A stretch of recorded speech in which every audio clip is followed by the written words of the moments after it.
अस्सलाम वालेकुम कैंसेरियंस, मैं हारिस अज़मी प्रोफेशनल एस्ट्रोलॉजर आपकी खिदमत में हाज़िर हूँ। इस हफ्ते की एस्ट्रोलॉजिकल रिसर्चेज लेकर बहुत कुछ बताना है, इसलिए ज़रा तेज़ी से बताऊँगा। ऊपर से रमज़ान सीज़न चल रहा है, मैं आपकी इबादतों में और आपकी जो दीगर मसरूफियात हैं उसमें ज़्यादा देर हायल नहीं होऊंगा।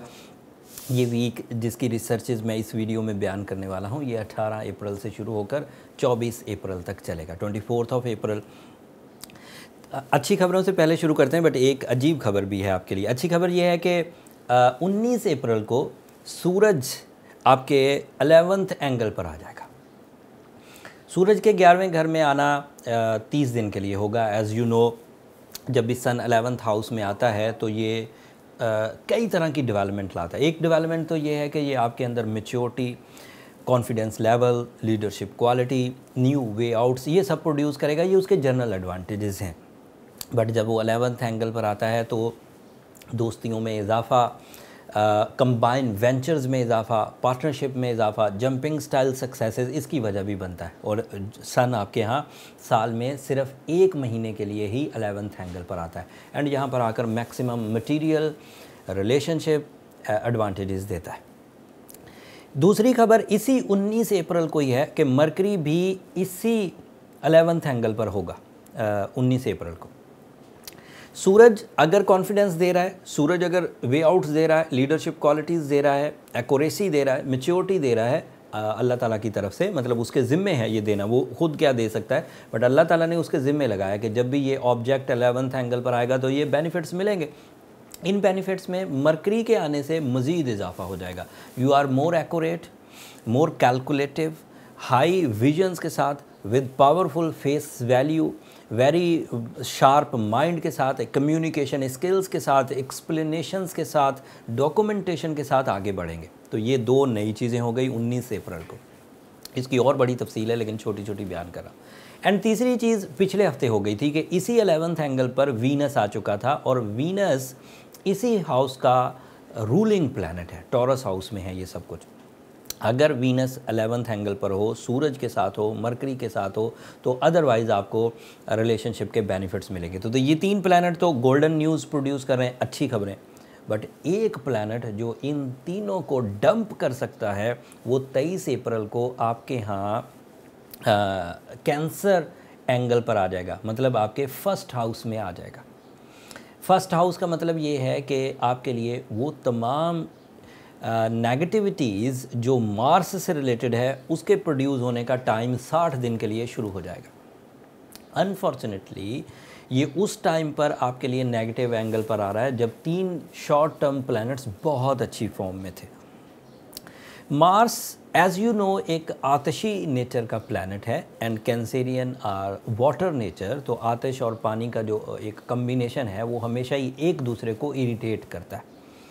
इस इरिटेशन से 3-4 फैक्टर तो कॉमन है। एक फैक्टर ये कि आपके मूड पर इसका असर गहरा और मनफी होगा। दूसरा फैक्टर ये कि आप ज़्यादा सोचेंगे और लंबा सोचेंगे। तीसरा फैक्टर ये कि इसकी वजह से फ़िज़िकल स्टैमिना डिक्रीज़ होगा। चौथा फैक्टर ये कि ये ब्लड से रिलेटेड भी कुछ प्रॉब्लम्स प्रोड्यूस करता है, और इस प्रॉब्लम्स का ताल्लुक डिज़ीज़ का इन्हेंस होना या मेडिकल क्राइसिस प्रोड्यूस होना, that is a possibility. And the next thing कि मार्स 5th हाउस का रिप्रेजेंटेटिव है। As you no, 5th house is a house of romance, 5th house is a house of deal making, 5th house is a house of attachment with the mother and with the children. और उधर trouble है। Trouble का मतलब ये हुआ कि जब ये 24 तारीख को आपके यहाँ आपके फर्स्ट हाउस में आएगा तो कुछ चीज़ें मूड के एवज़ ख़राब होंगी, सोचों के एवज़, जिसे हम नॉन मटीरियल नेगेटिविटी कह सकते हैं, और कुछ चीज़ें डील का डंप हो जाना, आपके लव वंस के साथ आपके कनेक्शंस डल होना। मान लें कि वीनस 11th हाउस में आपकी रिलेशनशिप को बहुत डेवलप कर रहा है, दोस्तियाँ बढ़ रही हैं, तो ठीक है, अभी मार्स आपको तंग नहीं करेगा। लेकिन वीनस तो वहाँ 15 से 20 दिन रहेगा, 25 दिन रह लेगा, बट ये मार्स यहाँ 2 महीने रहने वाला है। तो फिर भी ये ट्रबल देगा, आज नहीं देगा, कुछ हफ्तों बाद देगा। अगर आप स्ट्रॉन्ग बाउंडिंग के साथ चल रहे हैं, बहुत लविंग हैं, सोल मेट्स हैं, मोहब्बत बहुत है तब भी कुछ अरसा और मिलेगा, लेकिन प्रॉब्लम फिर भी पैदा होगी। So you have to careful. And मेरी कम बात को ज़्यादा समझिए, मैंने अपने 18 साल कैरियर में इसे 9 दफ़ा इस हाउस में आते हुए देखा, हर 2 साल बाद आता है और ये प्रॉब्लम्स करता है। और इसकी प्रॉब्लम 10th हाउस से भी रिलेटेड है, क्योंकि ये 10th का भी रिप्रेजेंटेटिव है। जब ये 10th हाउस की प्रॉब्लम्स देगा तो प्रॉफिट रेशोज़ कम हो जाएंगी, सडन कॉम्प्लिकेशंस खड़ी होंगी कि डील बन रही थी, मैन्युफैक्चरिंग हो रही थी, कैरियर अच्छा चल रहा था, अचानक कुछ प्रॉब्लम खड़ी हो जाती है, ये सडन ट्रबल्स देता है। It is a planet of your bravery, planet of your skills, कुव्वत, करेज, उन सब चीज़ों को ये डील करता था। और नेगेटिव एंगल पर है तो फिर ये आपके कैरियर में जहाँ आपकी courage, physical abilities, mind skills use हो रही थी, वहाँ ये प्रॉब्लम कर सकता है। अगर आप ऑन रिस्क हैं कि पहले ही ट्रबल में है तो फिर आप ज़रा ज़्यादा एहतियात बरतिए एंड साथ में अपनी आर्टिफिशियल रेमेडीज़ या आर्टिफिशियल फ्यूलिंग की तरफ भी जाइए। उसमें जो स्पिरिचुअल मंथ है उसे यूज़ करिए। As you know it is Ramzan and Ramzan में खैर, बरकत, मगफिरत, spiritual peace, tolerance level, patience, emotional satisfactions and otherwise आपकी दुआइयाँ, कलमात बेहतरीन अंदाज से चल रहे होते हैं। तो एक तो उसे यूज़ करिए, साथ में सूरह शम्स पढ़ लिए, दैट इज़ आइडियल।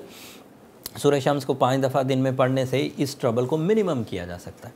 और ये ट्रबल मोस्टली प्लैनेट्स के लिए है, मोस्टली स्टार्स के लिए, ऐसा नहीं कि सिर्फ आपके लिए।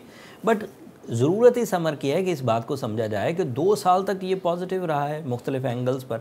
अब अगर 2 महीने के लिए कमज़ोर हो गया है तो आपको इतने रिजर्व्स, इतना पेशेंस या इतनी सक्सेसेस या इतनी रिस्पेक्ट तो क्रिएट कर लेनी चाहिए थी कि अगर 60 दिन की कहीं कमज़ोरी भी आए तो आप उसे डील कर सकें।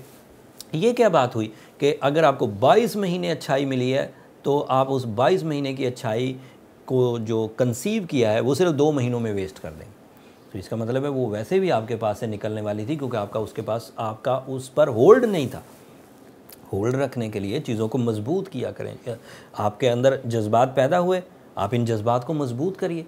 ये क्या बात हुई कि आज मोहब्बत का इजहार है, कल आप भाग जाएंगे, तो दैट मीन्स कि आपके अंदर वो इमोशन सिर्फ कुछ टाइम के लिए हैं और वीक कहलाती है ये चीज़। ये आज आप ब्रेव हैं, कल आप ब्रेव नहीं हैं, तो इट मीन्स आप ब्रेव हैं ही नहीं।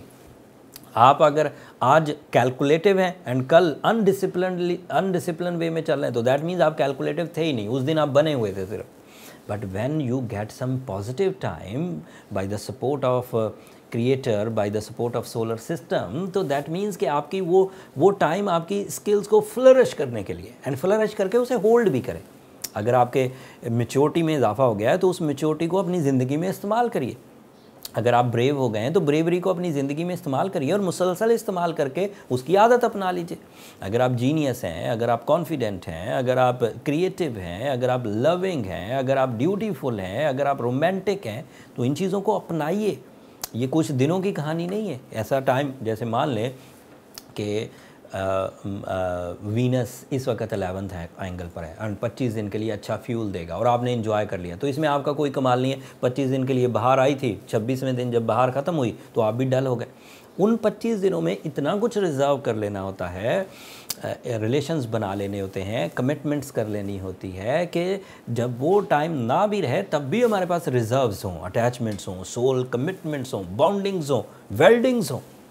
तो मेरी कम बातों को ज़्यादा समझिए। अब अगली बात कि अगर कैरियर डेफिशिएंसीज़ हों, जॉब पे से प्रॉब्लम्स हों, तो परेशान होने की ज़रूरत नहीं। ये एक शॉर्ट प्लैनेट है, शॉर्ट टर्म प्लैनेट है, लेकिन शॉर्ट टर्म प्लैनेट्स में से सबसे लंबा है, 2 महीने चलता है, 11 जून तक चलेगा। और ट्रबल और बढ़ेगी क्योंकि कुछ दिनों बाद ये जो मरकरी, ये जो वीनस अच्छे एंगल पर हैं, ये भी 12वें एंगल पर चले जाएंगे और वो कम वक्त पहले ही 2 महीने के लिए बुरा है। और ये 20-25 दिन बाद फिर मैं आपको कुछ और उलझी हुई खबरें सुना रहा हूँ जेमिनाइज़ की तरह। इस वक्त जेमिनाई ज़्यादा फंसे हुए हैं। एज़ यू नो जेमिनाई के लिए ये सब 12th एंगल पर है। आपके यहाँ ये 12th एंगल पर अगले 30 दिनों में चले जाएंगे और उधर से ये मार्स भी बुरा होगा, तो आपके लिए भी ये पिंचिंग की वजह बनेगा। इसलिए मैंने ये खबरें इसलिए जाते जाते वर्बली बयान कर दी ताकि आप इन बातों को समझें कि अगले 20-25 दिन में ये ट्रबल इन्हांस होने वाली है।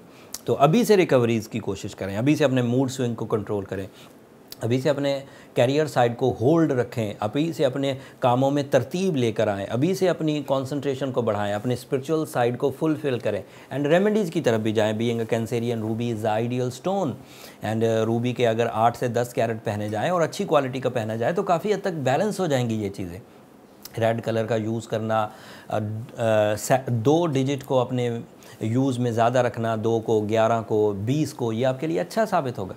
एंड इस वक्त अगर आप कोई सदका या खैरात करना चाहें तो वाइट कलर की चीज़ें जुम्मे के दिन खैरात करना बेहतर रहेगा।